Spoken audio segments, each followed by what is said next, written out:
noon Eastern. If you think fixing our workplaces is going to fix our world, I got a real treat for you today. We're going to be talking about sustainable success. How do you build a career that's sustainable? How do you get strategic with your career moves so you can create more optionality for your future? A couple of quick announcements. I just want to remind everybody that one of the greatest benefits of the Ethicsverse every week, of course, in addition to the books, of course, in addition to this amazing community that we are building, is free CEUs. So we give out thousands of CEUs every single month. We have CEUs for free for SHRM, for HRCI, for the Compliance Certification Board. So if you are interested in stacking up some CEUs for free, make sure that you are subscribed to the Ethicsverse. As I go through my announcements, remember your network is your net worth, neither are big enough. So drop that LinkedIn URL in the chat, or at least drop in where you are coming from. We're going to be giving away a bunch of books today. And as always, I do love books. Readers are leaders, as my mom said. You got to be reading something at all times. Twilight is a great book if you haven't checked that out. But there's a lot of great thought leadership in our space coming out constantly, great podcasts. And speaking of great podcasts, the Ethics Experts, which is our sister platform, our other podcast, is growing, fastest growing ethics podcast in the world. I want to share a little clip with you right now. I've had literally hundreds of conversations with people in this space, and nobody said it that way. Those regulations, those things, people lose sight of the fact that just because they can't control it doesn't mean that there's no benefit of those regulations. So regulations typically are intended to defend or support or protect consumers. And you might not agree with all of it, but at its core, it's what the consumer ultimately wants. And so if you disregard or downplay that group of sort of compliance, you're missing out on what your customer actually wants. So from a business perspective, you're not looking at the holistic view of what your customer wants. And so if you then think of compliance as a function now, compliance is not just some policing activity. Now compliance is a mechanism of making the business more appealing to the customer. It is a customer-centric idea. This is how you connect upper-level management to this idea that actually we're here to support the business and the customer. We're not here to be a police. Amazing. So that was a great episode with Ken Myers. If you have not checked it out, it's packed full of these little quips like that. This kind of flipping the perspective can really do a lot with how we show up inside our organization. So I encourage you to check that out. And I also am begging. Okay, this is the first time you've seen me beg. Maybe second, maybe fourth. I'm begging to, if you love the podcast, hit 5 stars on, your favorite podcast platform. That helps a lot to promote the show. Speaking of amazing podcasts, this is apparently the best podcast anyone has heard, according to my mom. I was on the On Less podcast recently. Hema Lomax's podcast is so great, so interesting, and I'm not just saying that because I was on it. But if you have not checked that out, you can check it out on YouTube, or you should absolutely subscribe to the Unless podcast. She's constantly putting out great conversations, and she is a really phenomenal podcast host. So I hope you enjoy that.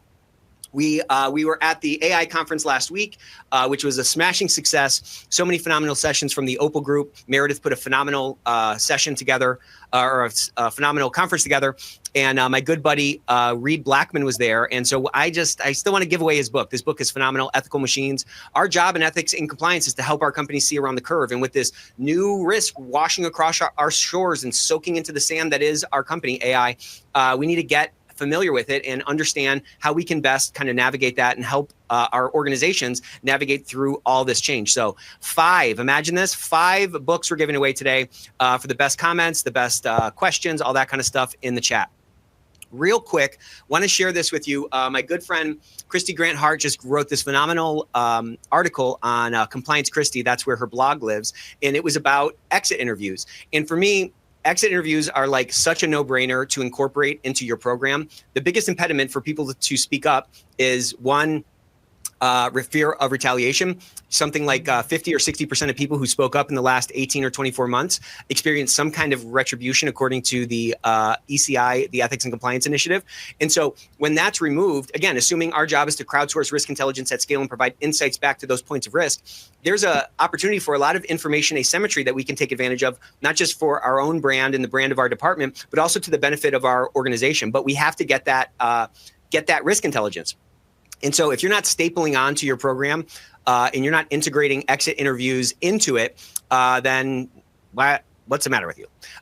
So we have a great exit interview solution with not only forms, not only intake, with our empathetic elicitation trained intake specialists. We also do outreach as well. We've reached consistently response rates in above 75% for some of our clients who've really engaged in this process. And they're just getting so much better risk intelligence that they then can direct their efforts towards things that are actually going to move the needle. This is a game of bets, right? Compliance is a game of bets. The to-do list is longer than our arm, and our resources are never as much. We never have as many resources as we would like. So the better intelligence we have on where to direct these limited resources, the better. So exit interviews can do a lot for that. If you have thought about it and don't know when to do it, now's the time to do it. Our Promised Land promotion, which was a smashing success, we continue that forward in Q2.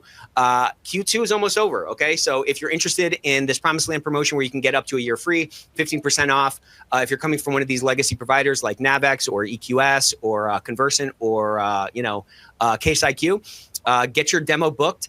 And I can tell you, look at all these awards. Let's get a massive emoji explosion for the Ethico team. Look at all these awards we won on G2. If you have not checked out G2, encourage you to spend a couple of minutes there. They have a lot of great tools that let you compare different providers.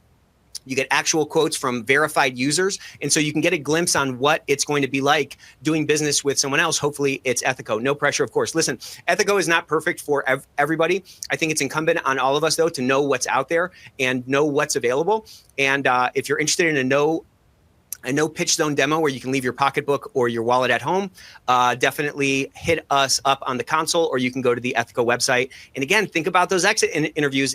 It moves the needle so quick. That's it. I'm done talking about it. Ethicsverse Day is a little bit over a month away. So this year we're doing 4 sessions, if you can believe it.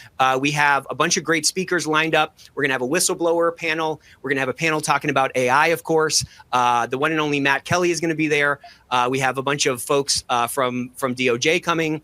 Ex-FBI informants. It is going to be a phenomenal day. And me and Hema are also going to be doing a session on mindset to wrap it up. So 4 powerful sessions, 12 plus CEUs, books, prizes. We're going to have goodie bags and everything else. So circle your calendar, take the day off if you want, and hopefully you can make it. All right. With that, let's get a massive emoji explosion for this group. Look at these cool new avatars we got going. We are about to battle the biggest enemy that we all face, which is what is the future? What is our career going to look like? So I'm going to pass it on over to Matt Kelly, the coolest guy in compliance. Matt, glad to see you. Glad that you're here, man. Thank you very much, Nick. It is good to be back. And yes, I like these new AI avatars too. This one has given me back more hair, which I cannot say for some of them. All you got to do is prompt it right. You just got to prompt it right. So everybody joining us here today, thank you very much. We are going to talk about compliance career issues. And we have 2 great speakers in addition to me and Nick. I will introduce them momentarily. But I really wanted to talk, number one, about the overall state of the compliance professional job market, which is surprisingly hard to define and size and quantify. And also, what are the right sort of experiences that would give you long-term career viability? Do you need a law degree? Do you need to work on certain types of transactions? Should you bounce around among multiple industries or whatnot? I want to talk about all of that. So helping us to get through that first, we have one compliance recruiter, Beth Long, who is a partner at the firm Major, Lindsay in Africa. Beth, welcome. Thanks for being here today. Thanks for having me. And also with us is one of our own, a compliance officer, Deb Penza. Deb is the Chief Compliance Officer at Syneos Health these days. Deb, thank you for being here too. Thank you for having me. And so as usual, for everybody who is listening, we very much want this to be interactive. I suspect a lot of people are interested in the job market and career strategies. So if you have questions, if you have comments, pop them into the attendee chat. In theory, I will save the last 10 minutes or so for Q&A. In practice, if you ask a really good question, we'll probably dive right into it as soon as you ask it. So don't hesitate. When you have something you want to say, just pop it into the chat and we will take it from there. So I just first wanted to start by asking a question about, the overall state of the job market for compliance professionals these days. And I guess, Beth, I'll put it to you first, since you are a recruiter, and then Deb, and then Nick. But I am struggling to discern whether the compliance job market is good versus bad, like there are jobs there or they're a dwindling number of jobs. Easy versus difficult, like the jobs are there, but the job hiring process can be painstaking to get through, which I do hear about a lot. So I'm not quite sure what the job market looks like these days. But Beth, give us your thoughts first, and then Deb, and then Nick. What do you say? Sure. So overall, we do legal and compliance hiring. And I would say that overall, it has been a fairly strong market since January. But with compliance, I'm really only seeing the roles at the highest level. I'm not seeing as many lower level compliance roles. And in terms of industry, I'm really only seeing the compliance roles in the highly regulated industries, which I mean is to be expected. But if we were to rewind to 21 and 22, we were seeing them in industrial manufacturing. We were seeing them in consumer products, in addition to pharma and financial services. So, like I said, I am seeing them at that high level. And the lower level, I also suspect that maybe companies are trying to fill those positions on their own, which I get. Why pay me if you can find someone for free? So that could be another thing. And then, of course, it could also have something to do with the regulatory regime right now. Whether regulations will be enforced, whether they will be changed. And there's a lot of uncertainty. So some of it could also be just pressing pause and maybe making do with what folks have. Okay. Deb, what do you think? Yeah, I think that's right. I do tend to go out and skim websites that looking for compliance personnel to sort of see what's out there. I have oftentimes colleagues, people that I'm mentoring that are looking for opportunities, and I'll go out and look for opportunities for them to help.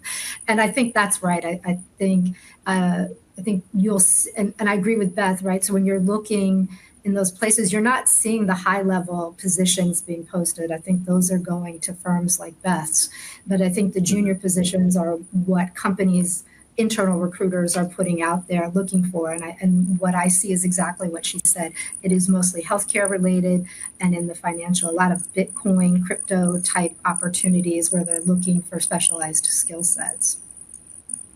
Okay. Nick, what are your thoughts about the overall state of the demand for compliance people these days? Like, what do you hear as you're chit-chatting with various compliance officers? And I don't know if you surf LinkedIn as often as I do, but I'm an addict on LinkedIn. So what do you think?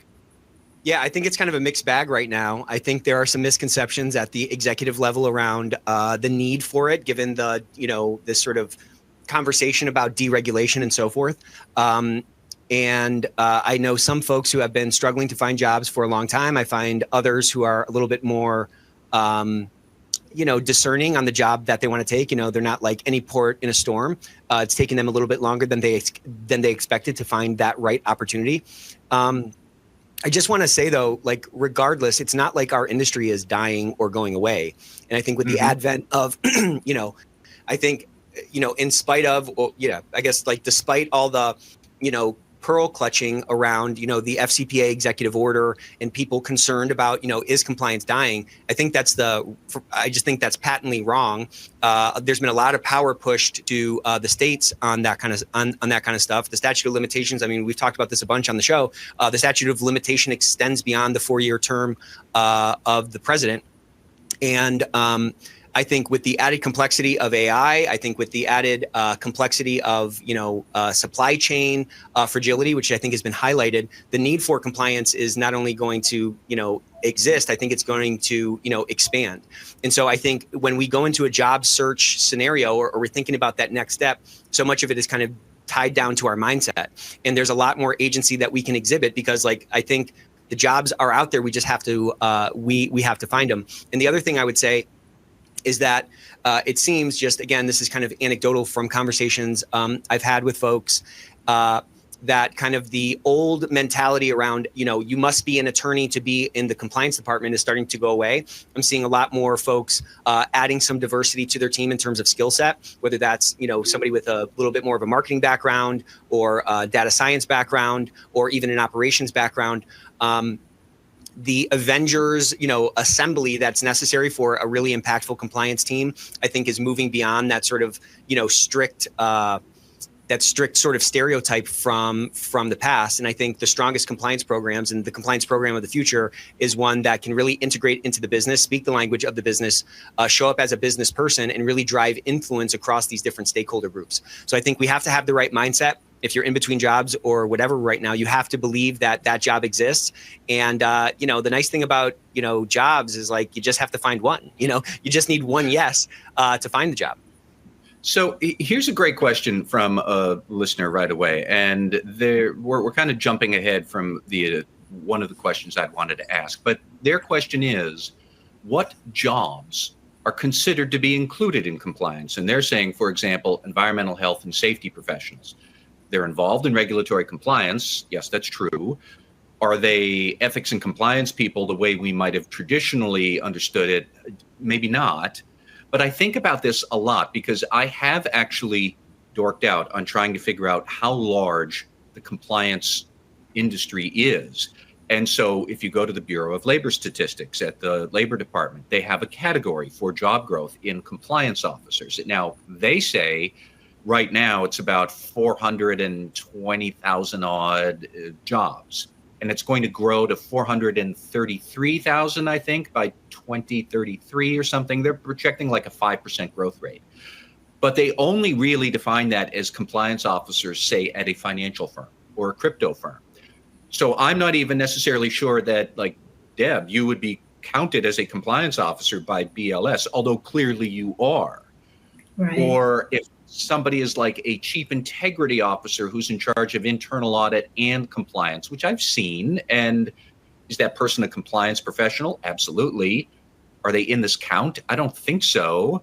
I'm not sure where they'd show up. There's many more accountants, according to BLS, but I wouldn't lump that person in with the accountant who does my taxes. So I don't even know how big the compliance field is. I don't know that anybody does. I have struggled with this for years. Like, what's the membership of the Society of Corporate Compliance and Ethics, or HCCA? Is that the barometer? I don't know. We go back and forth a lot. So I guess that is a long-winded way of me asking my next question. How is the compliance field changing? And is it blurry around the edges? And maybe this time I'll start with you, Deb. What have you seen over the years? And then Beth, what do you think? And then Nick. But it looks to me like this is a very blurry sort of realm of who's a compliance professional. But what do you think? I agree. And I think Nick touched on something interesting. And, for me, I think about this. I've been doing this for 30 plus years now, which is kind of scary. When I started, my parents were hard pressed to explain to people what I did because nobody knew what compliance was. The sentencing guidelines had just come out. We were just doing this for hospitals because the federal government was investigating them left and right, clinical labs. And so back then, and I think Nick, you touched on something interesting. Back then, when clients would ask us who should be the compliance officer, we would say it should be somebody. It doesn't really matter what their background is. It should be somebody who really knows and understands your business, so that they can understand and identify the risk, and also be somebody that employees trust, because you want employees to come to them and express their concerns. And over time, I think that after that first decade going into the early 2000s, it became the Lawyers Full Employment Act. I had a master's degree when I started, but when I went in-house to pharma, I decided that I needed to go back to law school, because if I wanted to be a chief compliance officer, I would need that JD credential. But I agree with Nick. Nick, throughout my career, Syneos is really the first place I've ever been where I was not the only attorney on the compliance team. I always brought diversity in the team. I don't want to be the smartest person in the room. I want folks from quality, from, as we said, environmental health and safety. That's a good point. I used to have EHS under the compliance remit in one of my organizations. I have people have financial backgrounds, IT backgrounds. And I think that's, when we look at how it's changing, so much is coming under the remit of compliance and what the expectation is in terms of how we're identifying and mitigating risk in the organization. I've often joked, and again, I'm probably dating myself, that compliance ends up a lot of times being the Mikey of the organization. if you don't know the Life cereal commercials, if nobody else will do it, give it to compliance, they'll eat it.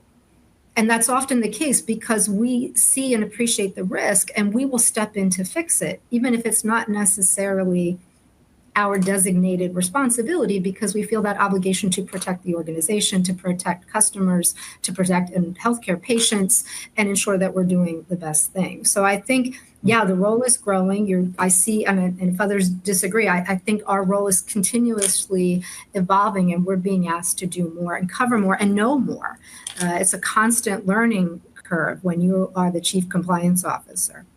So, Beth, give me your thoughts and maybe contrast, what were clients asking you to find 10 or 15 years ago versus what are they asking you for a good compliance candidate today? Yeah, so the JD is an interesting conversation, right? I've had clients throughout the years saying, well, we don't need it, but it's preferred. I will say that the individual who ends up getting the role usually does have a JD. However, again, that is up at that chief compliance officer level. Mm-hmm. I agreed with what Deb was saying when she said, give it to compliance. As you all know, compliance sometimes reports through legal, sometimes has its own direct line of reporting. But I'm certainly seeing legal and compliance asked to do more and more these days. And when a company doesn't know what to do with something, they're like, give it to legal, give it to compliance, they'll figure it out.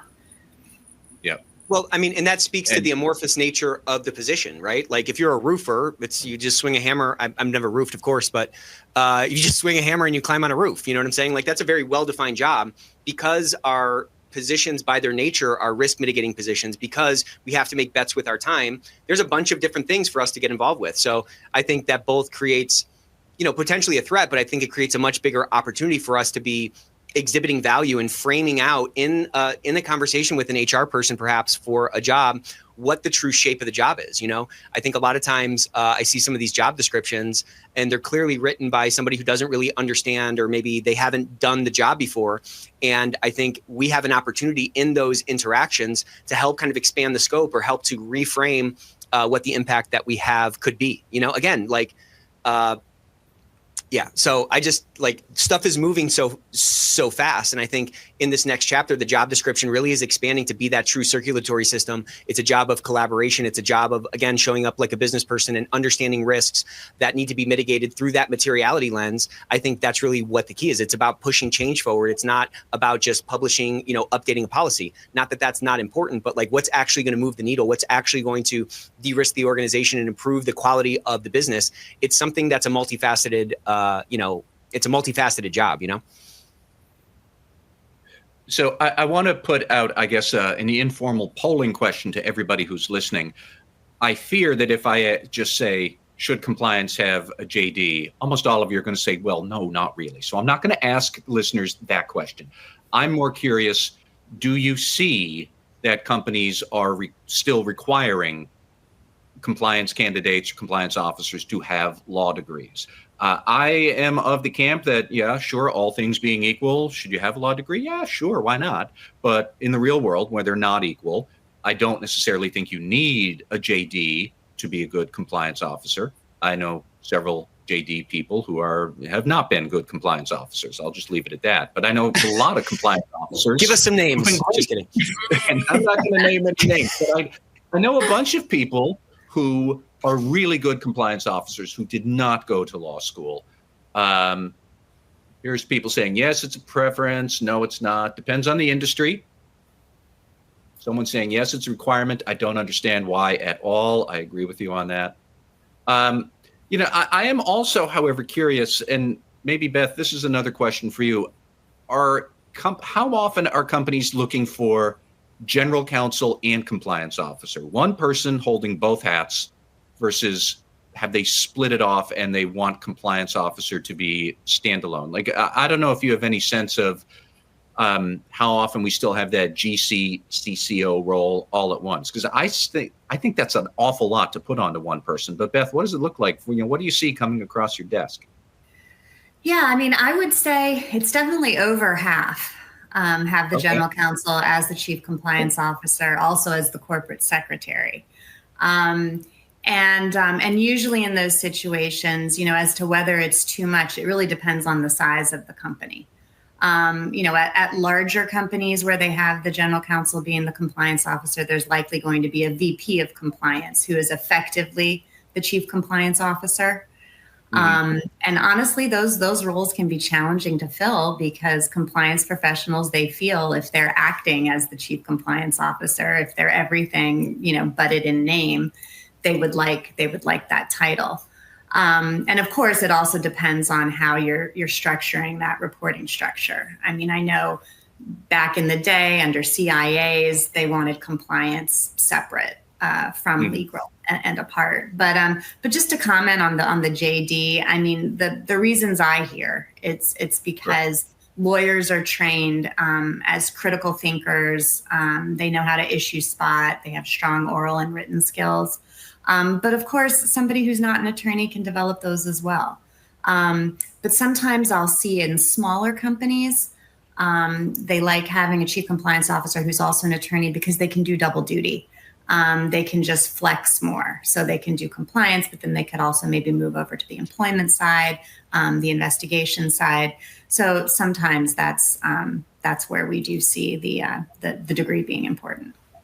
So I think if there's if there's a bias in the market from a demand perspective, right? Like the job market is a supply and demand curve at the end of the day. People are demanding labor and we are, as individuals, are supplying it.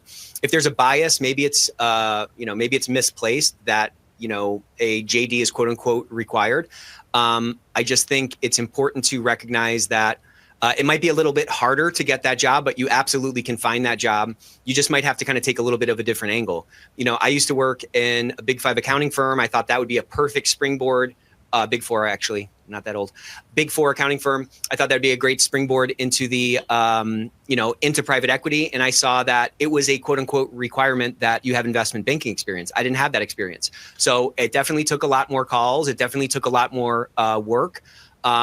But I just had to believe that there's has to be a way in. And so I studied for my CFA. I tried to get some other experiences. I had to maybe do a little bit more legwork since I wasn't such a shoe-in, but I was able to make my way over into that other industry that I had always wanted to get into. And so I just think that's kind of a corollary for, this space, because there is this sort of quote unquote strict requirement that we have a JD. But as Matt said, there's a lot of chief compliance officers. There's a lot of thought leaders in this space, really kind of impactful people that don't have it. So if you don't have that designation, fine. You can get a HCCA you can get an compliance certification board through the HCCA or the SCCA designation. You have to do something to kind of augment that and have an answer for that lack of credential that's quote unquote required. But there's absolutely a way to pick every lock. And first, Matt, go ahead, Deb. I was going to add that this whole OBC compliance officer dual role, building on what Beth said, following the integrity agreements, the Office of Inspector General late 2023 issued new general compliance programs, guidance for healthcare. And they actually wrote in there that the compliance officer should not be or report to the general counsel. Now, I will tell you, I have not seen great movement in the industry to where those roles are combined or where there's even a reporting relationship to change that. But that will tell you the government's thinking. And certainly if you don't have that structure and the government comes knocking at your door, that will be one of the first questions they're going to ask is, we told you our thinking on this. Why have you not moved to demonstrate this independence? Good point. I want to bring in a couple of listener comments here. First off, to the person who said, I don't think they should have a JD, and I'm a lawyer with one, and I wish I didn't. You, sir, win comment of the day. But, somebody else once, a couple of weeks ago, I was writing about this. And so they called me up and said, look, you can't use my name, but I am a compliance officer, and I think you should have a JD, but it really depends on the type of lawyer you are. Smart. And clearly, if you are an intellectual property lawyer, that's going to be useless in your compliance officer role. That was his view.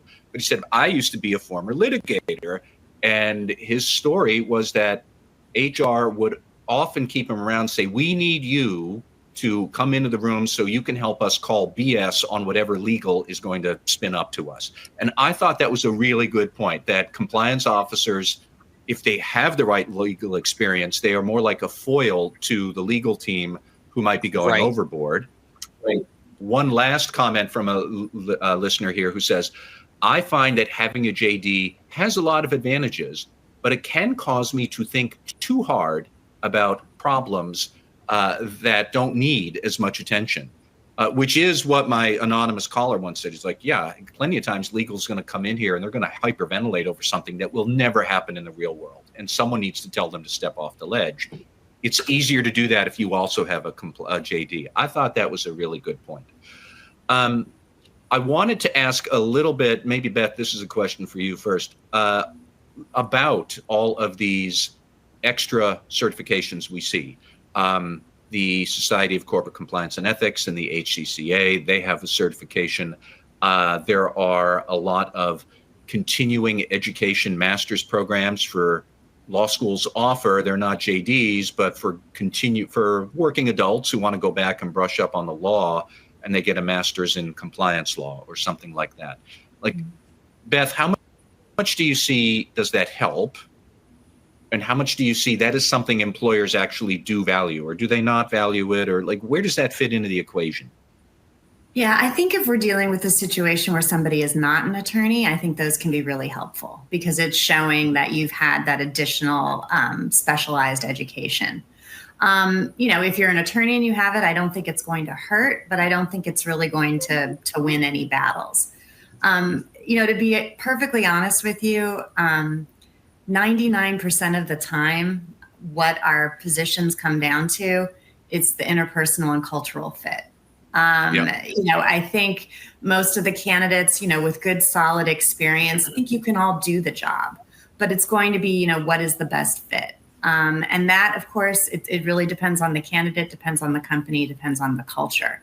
But one thing that I have seen a lot of in compliance, you also see this in legal too, but the skill of being able to lead by influence is critical. Because as a compliance officer, sure, you have some folks within your direct chain of command, but in order to have an effective program, it needs to be implemented, it needs to be used. So you are having to influence those that you do not have direct control over. So trying to develop those types of skills and being able to demonstrate that in your conversations, in your interviews, I think that's critical. And I think if you can do that well, that could even overcome the JD 100%. preference. I agree with that 100%. Can you give us a little bit more on that? Because it's not like you can get certified in ability to influence other people. So what does that look like? Or how do you try and suss out, yes, this person is gutted, or, what sort of experience would you think or would jump out at you? Just give us a little more. What does that look like in practice, do you think? Yeah, well, I'll ask the question point blank. Give me an example of a time when you've had to lead by influence, when you've had a project that you are trying to move through to fruition and you don't necessarily have control over those folks. I think in terms of learning it, some is innate, but I think you learn by watching. I think Deb, who actually I placed Deb at Syneos, so super excited to be on the panel with her. It's something that she does very well. And I think as you're kind of coming up in the ranks, you need to watch your superiors and watch how they do that and how they get buy-in. Because you can have the best plan, the best program, the best training. But again, if folks aren't going to latch onto it, it's just not going to be successful. But it takes a certain intentionality, to your point, to pull those skills into yourself. Like if influence, while it's more amorphous and you can't get certified, to Matt's point, in it, is a critical, I would say it's probably the most critical skill for us to develop, then we have to be pursuing that, and we have to be looking for opportunities to not only learn about it, but also kind of put that into practice. It's hard to imagine any situation where we haven't had to lead by influence, because every company is a voluntary collective. You know what I'm saying? Like, people voluntarily show up every single day and nobody has to do anything. And I think this topic that we're talking about is super critical, super important, because the resume just gets you the interview. That's all that does. Now, when you're talking face to face to somebody, they're trying to assess all these other things. Of course, they might be pushing on, the claims that are made in the resume or the inferences from that resume. But at the end of the day, this is a people business. We're trying to influence human behavior within our organizations, and that takes the ability to kind of integrate, as Deb said, integrate into the business, integrate into the culture, and be persuasive or be influential.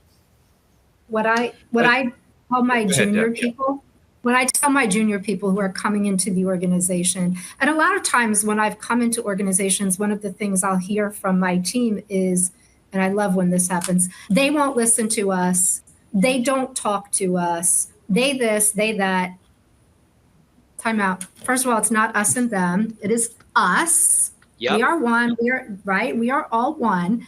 And our job is to make them a success, to help them achieve their goals in a way that legal and compliance can defend. So how do we do that? Well, first of all, last time I checked, nobody in the business is saying, oh, hey, compliance, can you come sit by my side every day? They're not going to do that. They will do it, though, when you demonstrate that you bring value to the business. Then they will invite you to the table. People at Syneos can't believe, because of the change, I go on BD calls now. The BD team loves me, business development. I go out to sell our services to clients because they want to sell compliance, sell Deb Penz's brand of compliance. They said, well, we would have never invited compliance before you came along. But that's because I've demonstrated to our business development team that I bring value to what they're doing. And it means something. And it means something to our clients. We had a client day a few months ago, about 2 months ago, and the client came in and talked about how important compliance is to them when they are selecting a vendor. And it is the number one thing they consider. And that they consider us their gold star vendor for compliance. It was not always that way, but it is, because again, when we meet not just with the client, but our internal people, they can now talk compliance and share that. So if you can't demonstrate to the business, whatever business you're in, how you're going to help them achieve their goals. And that's why I say you need to really understand the business, because you're not going to be able to do that if you don't understand the business, so that when they come to you, how oftentimes have we all heard compliance is the office of no, right? That is so old. I've been hearing it for 30 years. You can't be the office of no. But in order to be the office of yes, but, or no, but, you must be able to understand the business and come up with solutions that are going to help them achieve their goals. And that's what I put my junior people in a position to do. How do you learn this business? How are you going to be able, and you're right, Nick, they have to see it sometimes, right? Watch it a couple of times, see it, start to do it yourself, get a little feedback, grow into it. And then suddenly they're not always calling Deb Penza up. They're calling other members of my team to come sit at the table and sit beside them to deliver the message or to help resolve that problem. But it takes flipping that perspective and deleting from our minds this, this conditional tense. Like if you learn a Latin language, there's this verb tense of the conditional, which is should and would and could. Like, oh, they should be inviting us in. It's like, well, they're not. So it's on you, to your point, to demonstrate the value. If our job is to influence human behavior, we should understand human beings. I think as we start to understand human beings, influencing those human beings becomes so much easier. So everybody is self-focused. Everybody is pursuing their own self-interest. And when we can integrate into that, to Deb's point, and like demonstrate value, well, then they're naturally going to pull us in. They're naturally going to scoot over at the grown folks table to allow your seat to come in. And again, like all of these locks can be picked. But I think that kind of mentality not only opens up our eyes to more opportunities to drive that true kind of sustainable influence within the organization, it also naturally allows us to show up to anything, whether it's a new job interview or whatever, with that same kind of posture, which is what gets things unlocked. So I want to shift gears a little bit now with another question, and I'll ask listeners first. Chime in with your thoughts on this, although, Beth, I'm going to put it to you first here. I'm curious, what sort of experiences are important for a successful compliance officer, such as going through a merger and acquisition, going through a regulatory investigation? Neither one of those is anybody's idea of a fun time, but nonetheless, are they important? So I would be curious what listeners think are good feathers to have in your cap for a successful compliance career. But Beth, I don't know if you have any thoughts like that, or is that something that hiring people might look for? Whether it's going through M&A, going through an investigation, are there others like career milestones or events that make for a good, well-rounded compliance career? Like, what would you say? Sure. To give you partially a legal answer, it's going to depend. It depends on what the company needs, right? Yeah. So if they are under a CIA, they want somebody who has shepherded a company through that process and then had the program on the other side of it. Because at that point, things can jigger, things can change. If they don't really have a compliance program, or what they have is broken and not working, they're going to want somebody who has experience building and fixing.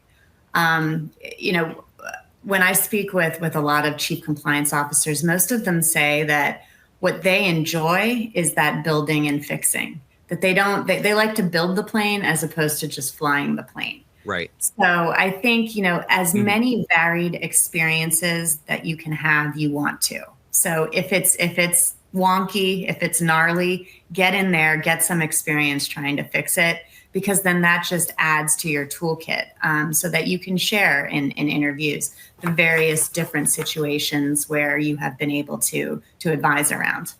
But definitely, I mean, if it's a highly acquisitive company, you want somebody who has acquired companies, somebody who has experience, almost even more importantly, with the integration, with looking at the disparate compliance programs that the companies have, and then being able to kind of come to common ground. Here's some listeners talking about working under a deferred prosecution agreement. Another one saying they were a M&A attorney, and they later found that was an invaluable skill later on, building up due diligence processes in their compliance program. Somebody else saying a couple of years in operations would never hurt. But Deb, what do you think would be good experience? Like, looking back on your own career, could you say, I'm really glad I had to go through that, even if that was not pleasant at the time? But like, what do you see as really good experience? So I think it's all of those things. And look, you're never going to have this complete, none of us is the perfect compliance officer with all the perfect experience. And most of us are going to build this experience up through our career. I was fortunate or unfortunate when I went in-house that the general counsel and I used to joke that there were very few three-letter agencies that weren't looking at us at one point in time for past behaviors that occurred before either of us arrived. And he used to jokingly refer to us as elephant sweepers, cleaning up everybody else's mess. But what that did is it gave me fantastic experience. I had never touched global trade compliance, but we had an issue and I had to basically learn it. There was nobody else to do it. Mm-hmm. And so when I went into Watson, I was brought into Watson because they wanted somebody who had global experience. Well, the next thing I knew, we were on this fantastic M&A trail. I had never done M&A in my life, but I had to learn it and learn it quickly. And now, so these are, if you're fortunate enough to be in the right roles, and I think, Nick, you said it, with the right attitude to go out and get it. Yeah. I always tell people, don't turn down opportunities. Take advantage of opportunities that come your way. And we oftentimes sell ourselves short and say, I don't know that, so therefore I can't do it. Well, Which is wild. Which is wild because guess what? There was a point where you didn't even know how to walk. You didn't even know how to talk at some point. Yeah, right. The inner critics in your ear go, no, ignore the inner critic. Tell them to step off. You've got this, and you'll learn it, and you'll be fabulous. And the deadpens of today, I started my career out in my 20s, a 20-something consultant going into boards of hospitals, telling them they needed compliance programs, and they didn't even know what that was. And I'm sure they were thinking, who is this little girl coming in and telling me I need a compliance program when she just obviously got out of undergrad. I didn't know all those things. I had the ability and opportunity to learn them. And that's how we're all going to get to be. I'm still learning today, right? And we're all talking about AI. whoever thought I'd be using Copilot to draft policies and draft communications and write scripts for podcasts and all these things that it's fabulous, right? But also having to look at the risk side of it and understand that and learn it. The data analytics, whoever thought that the government would say your policies and training, all that, we don't care about that. Where's the data that demonstrates your effectiveness, right? We're all constantly evolving. So jump into it, immerse yourself in it and learn it. And then when, to Beth's point, when you go out and talk about your thirst for experience and jumping in and supporting the business, that's what's going to sell you to that employer when you're looking for that job. One of my favorite Matt Kelly quotes is our value is not in our plan, it's in our ability to plan. And our value is not in the experiences we've had or what we know, it's in our ability to know more things and learn more things. And, this is not a job that's like a gas pumper. There's not really like a lot of variation from one gas, if you're in Jersey and you can't pump your own gas, like there's not that much there's not that much volatility or variation in those jobs. In this field, it's constantly, it's constant change, constant new risks. And I think our ability to not only, silence that inner critic that's going to hold us back and keep us in a box, but our ability to have confidence in this massive, life of experiences of learning and trials and victories and all that kind of stuff, and come to this job market with the confidence that you can figure it out. If it's not something you can learn it, and you can demonstrate that that's really what I think the most important skill is. Then you're not going to be held back, because listen, there's a lot of people who have been through DPAs who are idiots. There, I said it. And there's a lot of people who haven't been through DPAs who are phenomenal compliance officers. So don't let some of these things that you might be lacking prevent you from, as Deb said, taking advantage of opportunities, or at least pursuing those opportunities. I think we have to lean into our high agency in the market that we're in, because there's so much change coming, and none of this stuff is really outlined in a box.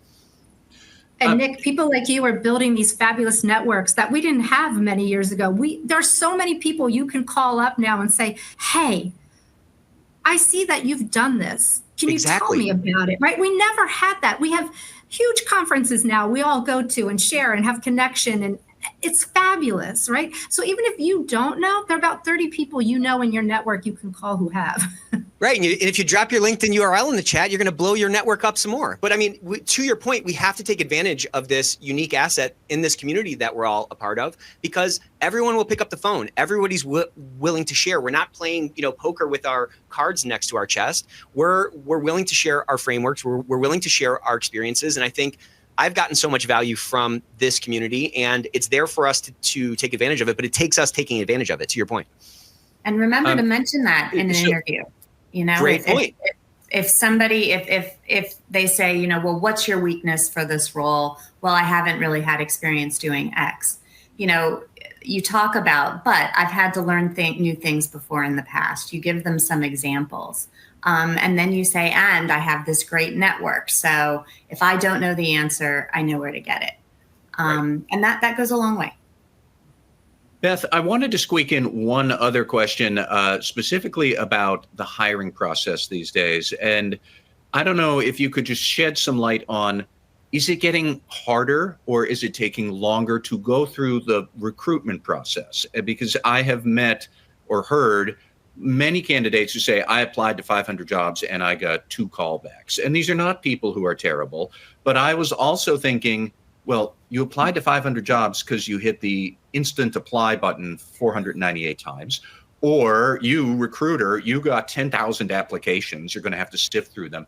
So I am curious just if the hiring process itself is getting more busy or noisy or clogged or whatever the adjective is. Do you have any insights into how that is working right now?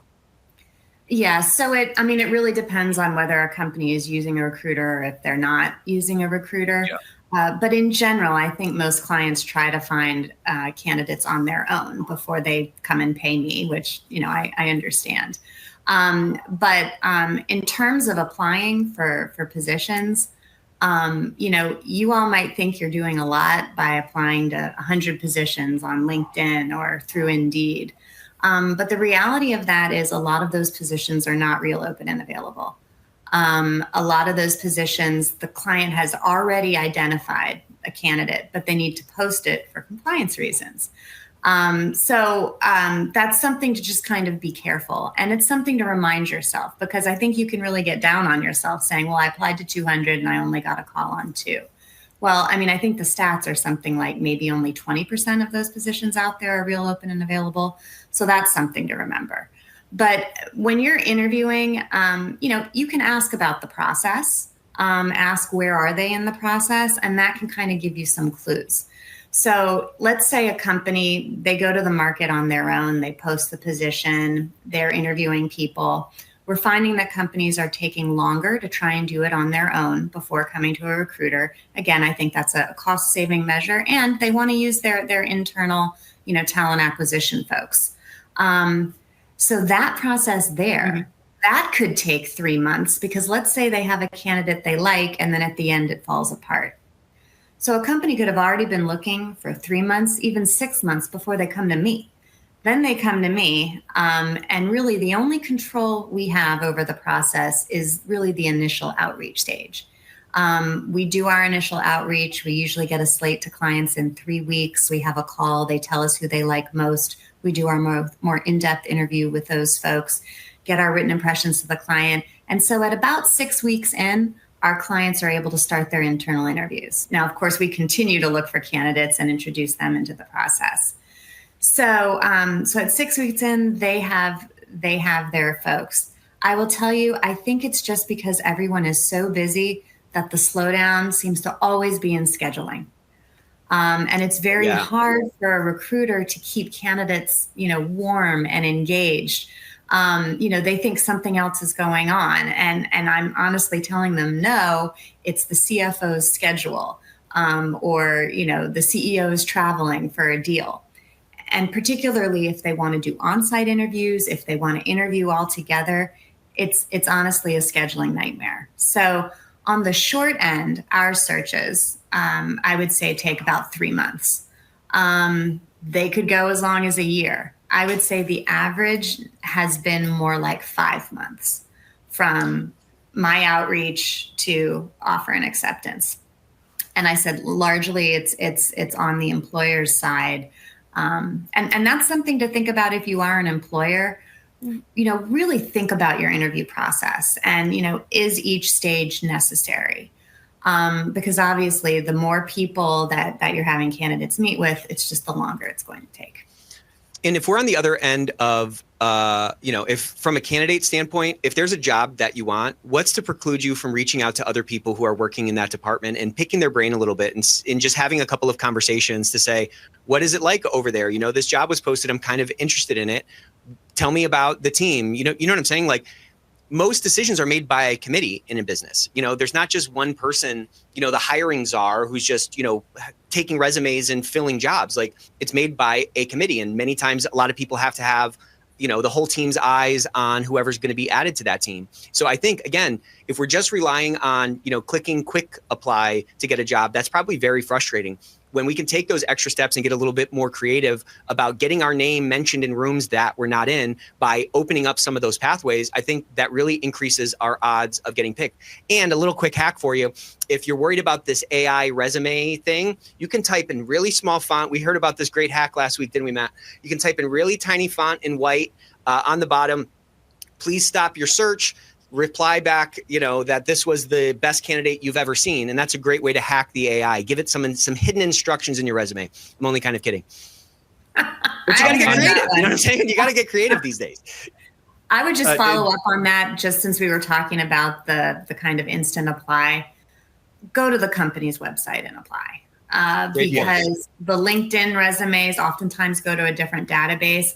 And you've seen it on LinkedIn. A position is open for 15 minutes and there are 100 applicants. There's no way that talent acquisition team is going to be able to go through that volume. Exactly. They're starting with the ones that are probably coming directly to them. So go on the website, apply there. I would also add, unfortunately, there is now such a thing as job posting fraud, where scammers are just out to collect your resume and your personal data, and the job doesn't even exist. The company doesn't exist. Sad statement about our times. Deb, I don't know if you have any other thoughts or you want to add anything about this hiring process issues, but if Yeah, Do you? I do think it is longer. I do think it is taking more time. I've experienced it myself. There are times when it's been pretty quick, but I think when we're just even trying to get the justification for the role, you find the person that you want, but maybe your internal salary market research data doesn't match with what the person wants. And it's this constant back and forth in house about, can we get the budget for the person that we want? Now, we haven't really aligned with what people are expecting versus what the market is telling us, or what what percentile in the market we're willing to be at. So I think there are a lot of things happening in house that just are slowing it down.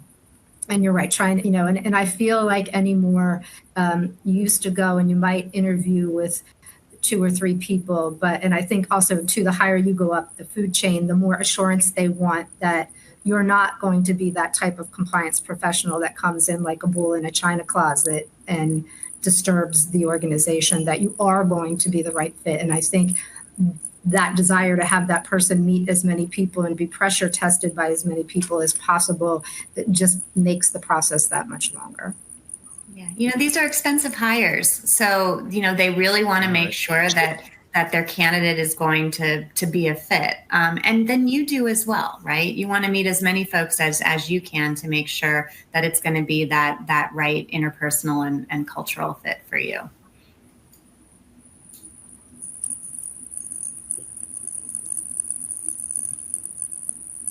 All right. Well, any more questions here? Because I got a couple more things to say. Go ahead, buddy. We have only a few minutes left. So I just wanted to ask, maybe as a closing question for each of you, if we were going to imagine the strong compliance officer of 2035, what experiences should that person have? I don't know if that's experience in AI, in data management, in working well with others, or however you want to answer that question.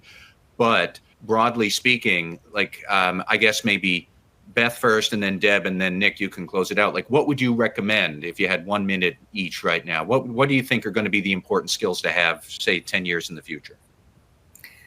Well, I think, all of the typical compliance skills, but what really companies are looking for now is almost a business person who happens to wear a compliance hat. Yep. I think it's going to be very important to really understand the business. And that's why quite often, a lot of times, we see industry experience being required. Obviously, that's more important in the highly regulated industries, but I think it's going to be more important to really have that business experience, and also to be agile and to pivot and be able to take on more. I think companies are trying to do more with less. So, really being able to be as full service as you possibly can. And Deb, what would you say? But that stole my answer. It was going to be whatever it's going to take to enable you to really be in a position to advise the business, to provide that service to them. And so whatever it is that's happening around us, right? It's why we have to always be on the cutting edge, looking at what's going on external to the organization. It's not just what's happening with regulators, what's happening out there in terms of technology. And we're just constantly having to be prepared for it. And I think Beth is also right that, in this current times, companies I've never been in an organization that doesn't ask us to do, more with less. If you're in an M&A position, it's always about the synergies. So how much more work can you take on with the current team that you have? So keep your mind open. That's what I would say. Be open to new opportunities, new learning, because you're going to need it on this journey. All right. Well, Nick, you can give us your closing thoughts here and wrap it up. But, what would your advice be to everybody?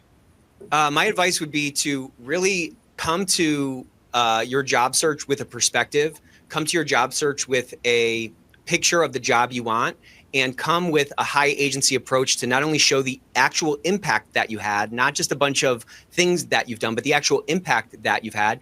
And to a couple of points that have been made, we have to learn how to show up as business people. At the end of the day, this is not a check the box function. The compliance program of the future is one that's driving impact and de-risking the organization. So the more we can learn about business itself, the businesses we've been a part of, the more we can learn about influence. I think all those things make it a lot easier for us to have the impact that we can have. Also, to the extent that you haven't jumped into the AI pool, I mean, think about this, like you can't be imagine a lifeguard who can't swim. I mean, we have to understand what the shape of the risks that are coming out of this new technology that are seeping its way into all aspects of our organization. So if you've been kind of averse to it, I think now is the time to really start using it to get smart. Use it as a learning partner. That's a very sort of quote unquote safe way. There's not going to be a bunch of data that's getting out into the ether. Use it as a learning partner and figure out a way to start getting comfortable with this technology that's going to become an increasingly larger part of all of our jobs and all of our businesses. But keep that positive mindset. Like the world is yours. It's yours to go and take. It's yours to go and get that job you're looking for, or that next step in your career. It's up to you to go and make that happen. So join us though. So let's get one more massive emoji explosion for these guys. This is a phenomenal episode. The chat has been absolutely blowing up. The Ethicsverse is such the highlight of my week. I always leave feeling so energized. We got 2 phenomenal sessions for you next week. We got the Ethicsverse Healthcare Party Bus. Okay, we're going to be talking about mastering regulatory change and strategy with Donna Schneider, Laura McNamara, Alex Wright, and Valerie Campbell. And then next Thursday, there's a session that you are not going to want to miss. We got our friends from across the pond. We got the one and only Christian Hunt and Bettina Palazzo coming, and we're going to be talking about ethics fails. Okay, this is going to be a really great session. It's going to be a great episode where we're talking about turning mistakes into innovation. So sign up, bring your friends, bring your enemies, and we're going to keep learning together. Take care.